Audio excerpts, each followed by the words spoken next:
ಶ್ರೀ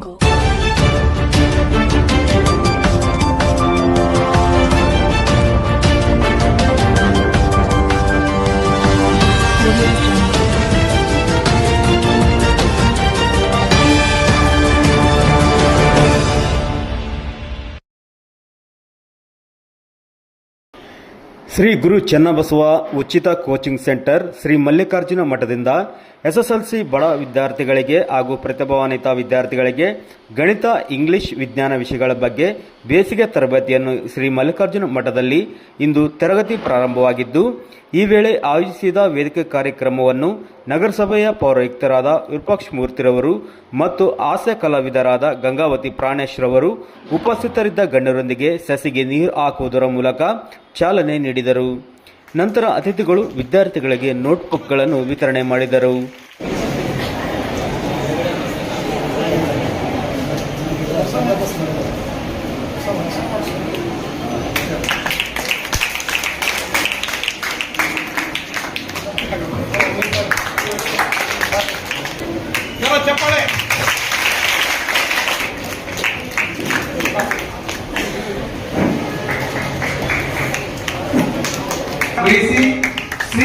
ಈ ವೇಳೆ ಶ್ರೀ ಮಲ್ಲಿಕಾರ್ಜುನ ಮಠದಿಂದ ಮುಖ್ಯ ಅತಿಥಿಗಳಿಗೆ ಆತ್ಮೀಯವಾಗಿ ಸನ್ಮಾನಿಸಿ ಗೌರವಿಸಲಾಯಿತು.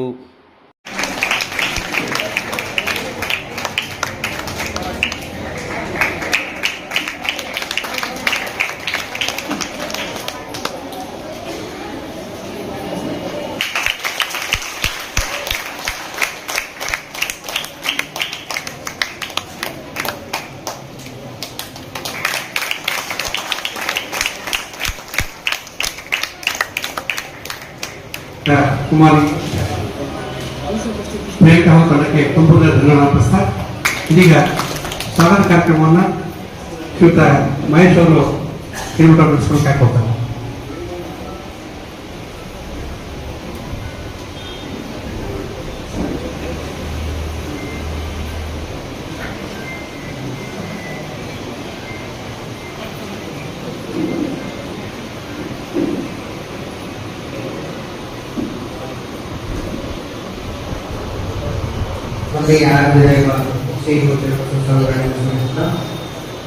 ವೇದಿಕೆಯ ಮೇಲೆ ಆಸೀನರಾಗಿರ್ತಕ್ಕಂಥ ಹಾಗೂ ಅಧ್ಯಕ್ಷ ಸ್ಥಾನ ವಹಿಸಿರ್ತಕ್ಕಂಥ ಶ್ರೀ ಬಸವರಾಜರು ಸರ್ವದರ್ಶಿಗಳನ್ನು ಕುಮಾರಿ ಹೊಂದಿದ್ದಾರೆ.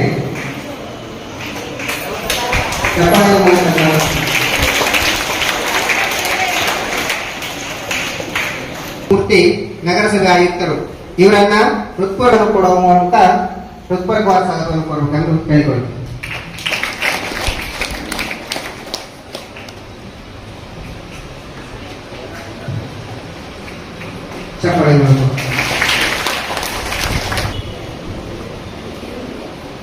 ಶ್ರೀ ಮಂಜುನಾಥ್ ದರೋಜಿ ಶಾಂತವೀರ್ಯ ಸ್ವಾಮಿ ಧರ್ಮಮಠ ಇವರನ್ನು ಕೂಡ ಹೃತ್ಪೂರ್ವಕವಾದ ಸ್ವಾಗತವನ್ನು ಕೊಡ್ತಾ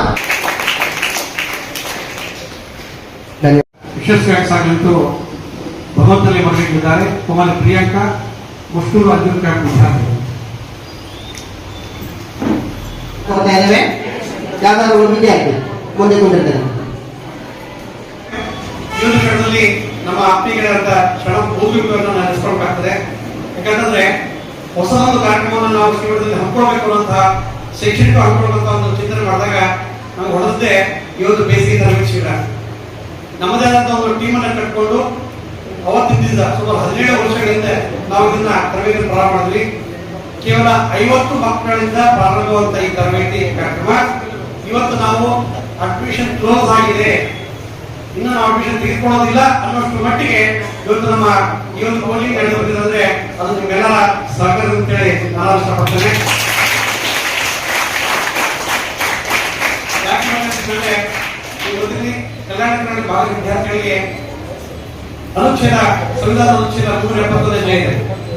ಎಸ್ಎಸ್ಎಲ್ಸಿ ಪಾಸ್ ನಮ್ಮ ವಿದ್ಯಾರ್ಥಿಗಳು ಒಂದಿಷ್ಟೇ ಕೋರ್ಸ್ ಕಲ್ತ್ಕೊಳ್ಳೋದ್ರ ಮೂಲಕ ತಮ್ಮ ಒಂದು ಕಾಮ್ಯ ತಾವು ಇಟ್ಕೊಳ್ಳಬಹುದು ಅಂದ್ರೆ ಅವಕಾಶ ಬಳಸ್ಕೊಳ್ಳೋಕೆ ಅವಕಾಶ ಇದೆ. ಆ ದಿಸೆಯಲ್ಲಿ 10ನೇ ತರಗತಿ ಜೀವನದ ಅತ್ಯಂತ ಪ್ರಮುಖವಾದ ಘಟ್ಟ.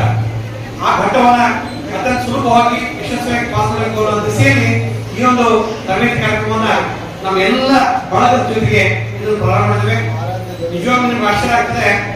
ಈ ಕೆಲಸ ಮಾಡಬೇಕಾದ್ರೆ ಕಾರ್ಯನಿರ್ವಹಿಸಿದ ಎಲ್ಲ ಸಂಪೂರ್ಣ ಶಿಕ್ಷಕರು ಸಹಿತ ಯಾವುದೇ ಒಂದು ನಯಾ ಪೈಸೆ ಗೌರವಧನವನ್ನು ಅಪೇಕ್ಷಿಸಿದೆ.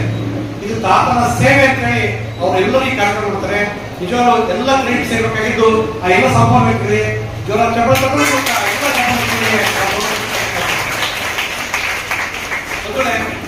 ಎಲ್ಲ ಕರ್ನಾಟಕ ಟ್ರಸ್ಟ್ ಕಮಿಟಿ ಸಮಾಜದಿಂದ ನಾವೆಲ್ಲ ಪಡೆದಿದ್ದೇವೆ. ಅದಕ್ಕೆ ಸಮಾಜಕ್ಕೂ ಸಹಿತ ನಾವೆಲ್ಲ ಅರ್ಪಿಸಬೇಕು ಅನ್ನೋ ದಿಶೆಯಲ್ಲಿ ಮೊದಲು ಕಟ್ಟಿದ್ದೇ ಕೆಲಸ ಅಂತಂದ್ರೆ ನಮ್ಮ ಮಕ್ಕಳ ಶಿಕ್ಷಣ ಗುಣಮಟ್ಟ ಹೆಚ್ಚಾಗಬೇಕು. ಆ ದಿಶೆಯಲ್ಲಿ ಯಾವಾಗ ಜ್ಞಾನವನ್ನ ಯಾರು ಪಡೆದಿರ್ತಾರೆ ಅವರು ಈ ರೀತಿ ಜಗತ್ತನ್ನ ಆಳಬಲ್ಲ ಅನ್ನೋ ಒಂದು ಅಂಬೇಡ್ಕರ್ ಅವರ ಮಾತಿನಂತೆ ಯಾರು ಜ್ಞಾನ ಪಡಿತಾರೆ ಅವರು ಈ ಜಗತ್ತಿನ ಎಲ್ಲಿದ್ರೂ ಜೀವಿಸಬಹುದು. ಅಂದ್ರೆ ರಾಜ ಸರ್ವ ಏನೋ ಆ ರಾಜ್ಯದ ಪೂಜನೆ ಆದ್ರೆ ವಿದ್ವಾನ್ ಸರ್ವತ್ರ ಪೂಜ್ಯತೆ ಅಂತೆ.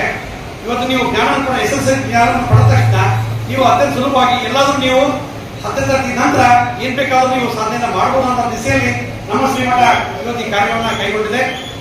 17 ವರ್ಷದಿಂದ ನೋಡ್ರಿ ಮಧ್ಯಾಹ್ನ ಪ್ರಸಾದ ವ್ಯವಸ್ಥೆ ಸಹಿತ ಉಚಿತವಾಗಿ ಈಗಾಗಲೇ ಸುಮಾರು 5,000ಕ್ಕಿಂತ ಹೆಚ್ಚು ಮಕ್ಕಳು, ಖಂಡಿತ ಖುಷಿ ಇದೆ, 5,000ಕ್ಕಿಂತ ಹೆಚ್ಚು ಮಕ್ಕಳು ಸಹಿತ ಈ ಒಂದು ತರಬೇತಿಯನ್ನ ಪಡೆದುಕೊಂಡು ಯಶಸ್ವಿಯಾಗಿ ಮಾಡ್ತಾರೆ. ನಾನು ಸಣ್ಣ ಉದಾಹರಣೆ ಹೇಳ್ತೀನಿ.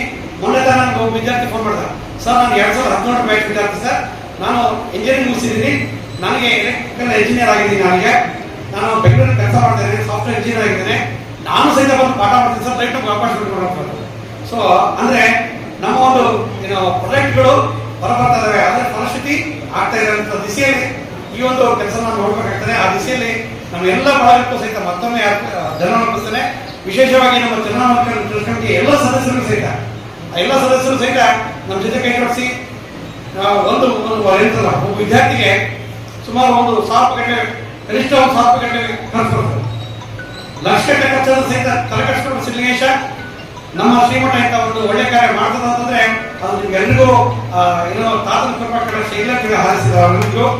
ಜೊತೆಗೆ ಇದು ಮಕ್ಕಳಿಗೆ ಒಂದು ಸೂಚನೆ, ಇಲ್ಲಿ 10ನೇ ವಿದ್ಯಾರ್ಥಿಗಳ ಸೂಚನೆ ಏನಂತಂದ್ರೆ ಯಾವುದೇ ಕಾರಣಕ್ಕೂ ಇಲ್ಲಿ ಏನ್ ಕೆಲಸ ನಮ್ಮ ಮುಂಜಾನೆ 1 ತಾಸು ಹಾಗೆ ಸಾಯಂಕಾಲ 1 ತಾಸು ಮಾಡೋ ಸೇವೆ ಮಾಡಬೇಕಾಗ್ತದೆ. ಅಂದ್ರೆ ಕಸ ಹಿಡ್ಕೊಂಡು ಸ್ವಚ್ಛತೆ ಮಾಡ್ಕೊಂಡು ಹೇಳೋದು ನೋಡ್ಬೇಕು, ಎಲ್ಲರೂ ಕಾರ್ಯನಿರ್ವಹಿಸಾಗ್ತದೆ. ಜೊತೆ ಅಕಸ್ಮಾತ್ ಇಲ್ಲಿನ ವಿದ್ಯಾರ್ಥಿಗಳಿಗೆ ಸೂಚನೆ, ಶಿಕ್ಷಕ ಲೇಟ್ ಆದ್ರೂ ಸಹಿತ ತಾವೆಲ್ಲರೂ ಅಶಿಸ್ತಿಂದ ವರ್ತಿಸ್ತೇವೆ. ಯಾಕಂದ್ರೆ ಇದು ತಾತ ಮಾಡೋದ ಆವರಣ, ಇಲ್ಲಿ ಯಾವುದೇ ಕಾರಣಕ್ಕೆ ಬೇರೆ ಒಂದು ಕೆಲಸಗಳಿಗೆ ಅವಕಾಶ ಮಾಡಿಕೊಡದೆ ತಾವು ಅತ್ಯಂತ ಒಳ್ಳೆಯ ಮನಸ್ಸಿಂದ ಸ್ವಚ್ಛ ಮನಸ್ಸಿಂದ ತಾವೇನು ಅಭ್ಯಾಸ ಮಾಡಿ ಬಂದಿರಿ ಅದನ್ನ ಅಭ್ಯಾಸ ಮಾಡಬೇಡ್ರಿ. ಆ ಮೂಲಕ ಹಿಂದೂ ವಿಚಾರಗಳಲ್ಲಿ ನೀವೆಲ್ಲರೂ ಪ್ರಥಮ ಸ್ಥಾನವನ್ನು ಪಡೆಯಲಿ ಅಂತ ಹೇಳಿ ಆಶಿಸ್ತಾ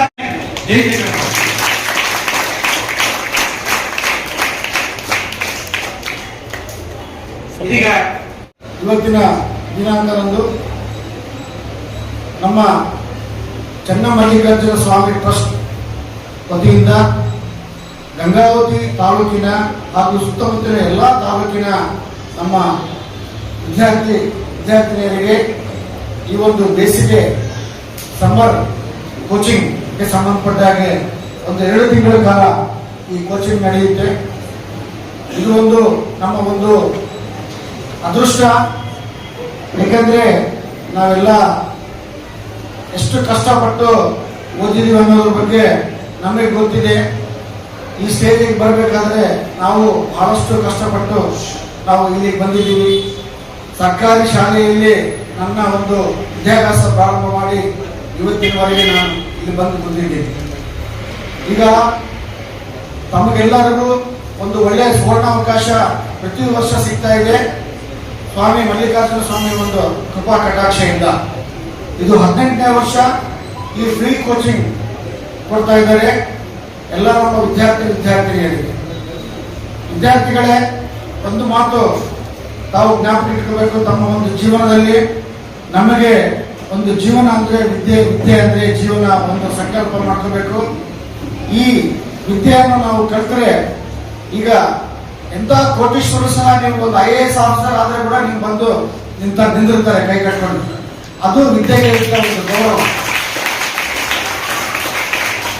ಅದನ್ನ ನೀವು ಒಂದು ಸಂಕಲ್ಪ ಮಾಡಿಕೊಂಡು ನೀವು ಇಲ್ಲಿ ಎಷ್ಟು ಜನ ಕುಂತಿದ್ದೀರಿ, ಇದರಲ್ಲಿ ಎಷ್ಟು ಜನ ನೀವು KAS ಆಗ್ತೀರಿ, IAS ಆಗ್ತೀರಿ, IPS ಆಗ್ತೀರಿ, ಅಥವಾ ಇಂಜಿನಿಯರ್ಸ್ ಆಗ್ತೀರಿ, ಅಥವಾ ಡಾಕ್ಟರ್ಸ್ ಆಗ್ತೀರಿ ಅನ್ನೋದ್ರ ಬಗ್ಗೆ ನಿಮ್ಮ ಒಂದು ಸಂಕಲ್ಪ ನೀವು ಮಾಡ್ಕೋಬೇಕಾಗುತ್ತೆ. ಆ ಸಂಕಲ್ಪ ಮಾಡ್ಕೋಬೇಕಾದ್ರೆ ನೀವು 24/7 ನೀವು ಒಂದು ವಿದ್ಯೆಯಲ್ಲಿ ನೀವು ನಿಮಗ್ನರಾಗಿರ್ಬೇಕು. ಆ ಮಲ್ಲಿಕಾರ್ಜುನ ಸ್ವಾಮಿ ಕೃಪಾ ಕಟಾಕ್ಷೆಯಿಂದ ನೀವೆಲ್ಲರಿಗೂ ಇವತ್ತೆಲ್ಲ ಇಲ್ಲಿ ಬಂದಿದ್ದೀರಿ. ತಮಗೆ ಒಂದು ಒಳ್ಳೆ ಒಂದು ಟ್ರೈನಿಂಗ್ ಕೋಚಿಂಗ್ ಸಿಗಲಿ. ಅವರ ಮಲ್ಲಿಕಾರ್ಜುನ ಸ್ವಾಮಿ ಅವರ ಕೃಪಾ ಕಟಾಕ್ಷೆ ನಿಮ್ಮ ಮೇಲೆ ಇರಲಿ. ನಾನು ಅದನ್ನ ಸುಮಾರು 13 ವರ್ಷಗಳ ಕಾಲ 26 ಮಕ್ಕಳ ಶಿಬಿರಗಳನ್ನು ಮಾಡಿದೆ. ಅಂದರೆ ಬೇಸಿಗೆ ರಜದಲ್ಲೊಂದು, ದಸರಾ ರಜದಲ್ಲೊಂದು. ಮಕ್ಕಳು ಸುಮ್ಮನೆ ಹೊರಗಡೆ ತಿರುಗಾಡಬಾರ್ದು ಅಂತ ಹೇಳಿ. ಇವತ್ತು ನನಗೆ ಆಶ್ಚರ್ಯ ಆಗೋದೇನೆಂದ್ರೆ, ಇಂಥ ಮೊಬೈಲ್ ಯುಗದಲ್ಲೂ ಕೂಡ ಇಷ್ಟು ಜನ ವಿದ್ಯಾರ್ಥಿಗಳು ಅನೇಕ ತಿಂಗಳುಗಳಿಂದ ಇಲ್ಲಿ ಬಂದು ತರಬೇತಿಯನ್ನು ಪಡ್ತಿದ್ದೀರಿ, ಶಿಕ್ಷಣವನ್ನು ಪಡ್ತಿದ್ದೀರಿ. ಬೆಳೆಸ್ತಕ್ಕ ಮೊಬೈಲ್ಗಳೆಲ್ಲ ಮನೆಗೆ ಬಿಟ್ಟು ಬರ್ರಿ ಅಂತ ಹೇಳಿರಲ್ಲ, ಬಹಳ ಒಳ್ಳೇದು ಮಾಡಿ. ಇವತ್ತು ನಾವು ಕನ್ನಡಿ ನೋಡೋದು ಮರಿತೀವಿ, ಬ್ರಷ್ ಮರಿತೀವಿ, ಆದ್ರೆ ಎದ್ದ ತಕ್ಷಣ ಹಳಸ ಮೇಲೆ ಮೊಬೈಲ್ ನೋಡ್ತೀವಿ. ಮಕ್ಕಳು ಯಾರು ಮೆಸೇಜ್ ಅದಾವ ಯಾರು ಇಲ್ಲ ಅಂತ ಹೇಳಿ. ದಯವಿಟ್ಟು ಎಲ್ಲಿವರೆಗೂ ನೀವು ಮೆಸೇಜ್ಗಳನ್ನ ಕೆಳಗಿಟ್ಟು ಪುಸ್ತಕಗಳನ್ನ ಕೈಯಲ್ಲಿ ಹಿಡಿಯೋದಿಲ್ವೋ ಅಲ್ಲಿವರೆಗೂ ನೀವು ಉದ್ಧಾರ ಆಗೋದು. ಅದಕ್ಕೆ ದಯವಿಟ್ಟು ಮೊಬೈಲ್ ಬಿಡಿ, ಪುಸ್ತಕ ಹಿಡಿ. ಇದು ನನ್ನ ಸಿದ್ಧಾಂತ. ಹಾಗಂತ ಮೊಬೈಲ್ ಪೂರ್ತಿ ಬಿಡ್ಬೇಕು ಅಂತ ಹೇಳಿದ್ರೆ ಅದರಲ್ಲಿ ಇರ್ತಕ್ಕಂಥ ವಿಷಯಗಳು ಅವ್ನು ನೋಡ್ಕೊಳ್ಳೋದು ಆ ಶಕ್ತಿ ನಮ್ಗಿಲ್ಲ, ಜ್ಞಾನ ನಮ್ಗಿಲ್ಲ. ನಾವು ಬರೀ ಸಿನಿಮಾ, ನಮ್ಗೆ ಯಾರು ಊಟ ಆಯ್ತಾ, ನಿದ್ದೆ ಆಯ್ತಾ, whether you and missing you ಇಂಥವೇ. ಹೌದಾ? ಒಂದು ಸಾರಿ ಗೂಗಲ್ ಸರ್ಚ್ ಮಾಡಿ ನೋಡ್ರಿ, ಜಗತ್ತಿನಲ್ಲಿ ಎಷ್ಟು ಅದ್ಭುತಗಳಿದೆ, ಎಷ್ಟು ಜನ ಬುದ್ಧಿವಂತರಿದ್ದಾರೆ ಅಂತ ಗೊತ್ತಾಗುತ್ತೆ. ಇವತ್ತು ಗಂಗಾವತಿಯವರು ಕೂಡ ಸುತ್ತಮುತ್ತಲ ಗ್ರಾಮದಲ್ಲೂ ಕೂಡ ಎಷ್ಟು ಜನ ನೀವು ತಿಂಗಳಾನುಗಟ್ಟಲೆ, ನಾನು ಯಾವಾಗಲೂ ಬ್ಯಾಂಕಿಗೆ ಬಂದಾಗ ಇಲ್ಲಿ ಗಲಾಟೆ ಕೇಳ್ತಿರ್ತೀನಿ. ನನಗೆ ಅದೇ ಜ್ಞಾಪಕ. ನಾವೆಲ್ಲ ಈಗ ಶಿಬಿರ ಮಾಡಿ ಅವಾಗಿಂದ ನನಗೆ ಸಹಕಾರ ಕೊಟ್ಟವರು ಬಸವೀ ಶಂಕರಗೌಡರು. ಅವರು ನಾವು ಬಹಳ ಸ್ನೇಹಿತರು. ಇವತ್ತು ಸಹ ಬಂದಿರೋ ನಿಮ್ಮೆಲ್ಲರ ಪುಣ್ಯ. ಇಂಥ ಅಧಿಕಾರಿಗಳ ಅನುಭವವನ್ನು ಇವುಗಳು ಕೂಡ ಇಂಥ ಶಿಬಿರಗಳಲ್ಲಿ, ಕಾರ್ಯಕ್ರಮಗಳಲ್ಲಿ ನಾವು ಬಳಸ್ಕೊಳ್ಬೇಕು. ಕೇವಲ ಮಾರ್ಕ್ಸ್ ತಗೊಳ್ಳೋದು ಮಾತ್ರ ಅಲ್ಲ. ನೋಡಿ, ನಾನು ನನ್ನಂಗೆ ಆಗಬಾರ್ದು ನೀವು ಅಂತ ಹೇಳ್ತೀನಿ. ಈಗ ಎಲ್ಲರೂ ಪ್ರಾಣೇಶ್ನಂಗೆ ಆಗ್ಬೇಕು ಅಂತ ಹೇಳ್ತಾರೆ. ಆದ್ರೆ ನಾನು ವಿದ್ಯಾರ್ಥಿ ದಿಸೆಯಲ್ಲಿ ಸಾರಿಗೆ ಹೋಗ್ಲಾರ್ದಂಥ ಮನುಷ್ಯ. ನಾನು ಶಾಲೆಯ ಅತ್ಯಂತ ದೊಡ್ಡ ವಿದ್ಯಾರ್ಥಿ. ನನ್ನನ್ನು ಕೈ ಹಿಡಿದಿದ್ದು ಸಾಹಿತ್ಯ. ಶಂಕರಗೌಡರು ನಾವೆಲ್ಲ ಒಂದ ಸಾರಿ ಅಂಗಡಿ ಇತ್ತಂದ್ರೆ 3 ಕಿಲೋಮೀಟರ್ ಹಿಂದಿರ್ತಿದ್ವಿ ನಾವು. ಯೋಗ, ಧ್ಯಾನ ಮತ್ತು ಆಧ್ಯಾತ್ಮ ವಿಷಯವಾಗಿ ಮಕ್ಕಳಿಗೆ ಬೌದ್ಧಿಕವಾಗಿ ಮತ್ತು ಮಾನಸಿಕವಾಗಿ ಮತ್ತು ದೈಹಿಕವಾಗಿ ಪರಿಸ್ಥಿತಿಯಾಗಿ ಮುಖ್ಯವಾಗಿ ಯೋಗ ಬೇಕು. ಮತ್ತು ನೆನಪಿನ ಶಕ್ತಿ ಹೆಚ್ಚು ಮಾಡ್ಕೊಳ್ಳಿಕ್ಕೆ ಬೇಕಾಗಿರ್ತಕ್ಕಂಥ ಅಂಶಗಳನ್ನ ಮತ್ತು ಪರೀಕ್ಷೆ ಬರ್ಲಿಕ್ಕೆ ಹೋದಾಗ ಭಯ ಆಗುತ್ತೆ. ಆ ಭಯ ನಿವಾರಣೆಗಾಗಿ ಬೇಕಾಗಿರ್ತಕ್ಕಂಥ ಅಂಶಗಳನ್ನ ನಾನು ನಿಮಗೆ ಇಲ್ಲಿ ಕಲಿಸಿಕೊಳ್ಳಾಗುತ್ತೆ. ಆದ್ದರಿಂದ ನನಗೆ ಆಯುಷ್ ಡಿಪಾರ್ಟ್ಮೆಂಟ್ ಇಂದ 10 ದಿನಗಳ ಕಾಲ ಯೋಗ ತರಬೇತಿ ಶಿಬಿರ ಆಗಿದೆ, ಮಕ್ಕಳ ಯೋಗ ತರಬೇತಿ ಶಿಬಿರ ಆಗಿದೆ. ಆದ್ದರಿಂದ ನಿಮಗೆ ಬೇಕಾಗಿರ್ತಕ್ಕಂಥ ದೈಹಿಕ ಮಾನಸಿಕವಾಗಿ ಏನು ನಿವಾರಣೆ ಆಗ್ಬೇಕಾಗುತ್ತೆ ಆ ಯೋಗವನ್ನು ಕಲಿಸ್ಕೊಡ್ತೀನಿ, ಜೊತೆಗೆ ಧ್ಯಾನವನ್ನು ಕಲಿಸ್ಕೊಡ್ತೀನಿ, ಜೊತೆಗೆ ನೆನಪಿನ ಶಕ್ತಿಯನ್ನು ಹೆಚ್ಚು ಮಾಡಿಕೊಳ್ಳೋದು ಹೇಗೆ ಅಂತ ಕಲಿಸ್ಕೊಡ್ತೀನಿ, ಜೊತೆಗೆ ಪರೀಕ್ಷೆ ಬರೀಬೇಕಾದಾಗ ಭಯ ಬರ್ತೈತೆ ಒಂದು ಮಕ್ಕಳಿಗೆ, ಆ ಭಯವನ್ನು ನಿವಾರಣೆ ಮಾಡ್ಕೊಳ್ಳೋದು ಹೇಗೆ ಅಂತ ಟ್ರಿಕ್ಸ್ ಅನ್ನ ಹೇಳ್ಕೊಡ್ತೀನಿ. ಸರಿನಾ? ಇಷ್ಟು ಮಾಹಿತಿಯನ್ನ ಹೇಳ್ಕೊಳ್ಳಿಕ್ಕೆ ನನಗೆ ಅವಕಾಶ ಕಲ್ತ್ಕೊಳ್ಬೇಕು. ಅಂದಾಗ ಮಾತ್ರ ಜೀವನದಲ್ಲಿ ಏನೇನು ನಾವು ಸಾಧ್ಯತೆ ಇದೆ ಅಂತಕ್ಕಂಥ ಒಂದು ವಿಚಾರವನ್ನು ಕೂಡ ನಾವು ಪುಸ್ತಕದಿಂದ ಗೆಲ್ತಾ ಇದ್ದೇವೆ. ಇಲ್ಲಿ ಪುಸ್ತಕವನ್ನು ಕೊಡುವ ಮೂಲಕವಾಗಿ ಪುಸ್ತಕ ಪ್ರೇಮಿಗಳಾಗಿ ಅಂತ ಹೇಳ್ತಕ್ಕಂಥ ಸಂದೇಶ ಕೊಟ್ಟಿದ್ದಾರೆ. ಎಲ್ರಿಗೂ ನೋಟ್ಬುಕ್ಸ್ ಕೊಡೋದ್ರ ಮೂಲಕವಾಗಿ ನಿಮಗೆ ಉಚಿತವಾಗಿ ಶಿಕ್ಷಣ ಕೊಡಲಿಕ್ಕೆ ತಯಾರಾಗಿದ್ದಾರೆ. ಬಂಧುಗಳೇ, ಇದನ್ನು ಉಪಯೋಗ ಮಾಡ್ಕೊಳ್ಳಿ ಒಂದು ಮಕ್ಕಳೇ. ಯಾಕಂದ್ರೆ ನಿಮಗೆ ಈಗ ಸಮಯ ನಿಮ್ಗೆ ಗೊತ್ತಾಗಲ್ಲ. ಟೈಮ್ ಆದ ನಂತರದಲ್ಲಿ ನಾವು ಎಚ್ಚರ ಆದಾಗ ನಾವು ಬಹಳ ನೋವು ಅನುಭವಿಸ್ತಾ ಇರ್ತೀವಿ. Time and time wait for none. ನಾವು ನಮ್ಮ ಸುತ್ತಮುತ್ತಲಿರ್ತಕ್ಕಂಥ ಪರಿಸರಕ್ಕೆ ಹೊಂದ್ಕೊಂಡು ಹೋಗ್ತಕ್ಕಂಥ ನಾವು ವಾತಾವರಣದಲ್ಲಿ ಬೆಳಿಬೇಕು. ಅಂದಾಗ ಮಾತ್ರ ನಾವು ಸಮಾಜ ಜೀವಿಯಾಗಿ, ಸಂಘ ಜೀವಿಯಾಗಿ ಬೆಳಲಿಕ್ಕೆ ಸಾಧ್ಯತೆ ಇದೆ.